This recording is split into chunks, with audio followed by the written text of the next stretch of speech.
তাহলে যে মহারাজের ধ্বংস অনিবার্য। কি যে হবে সখী, ভয় যেন আমার গা শিউরে উঠছে। মা কালীকে ডাকুন রানী, তিনি তো জগৎ মাতা, দেখবেন তার সন্তানদের তিনি রক্ষা করবেন। তাই যেন হয় সখী, তাই যেন হয়।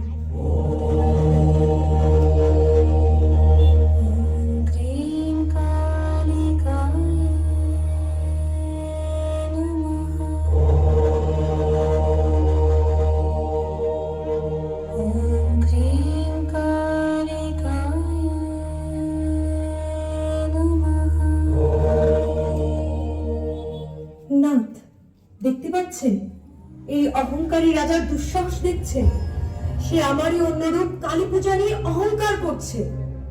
মূর্খটা মনে করছে তার সম্পদেই আমি প্রসন্ন হব।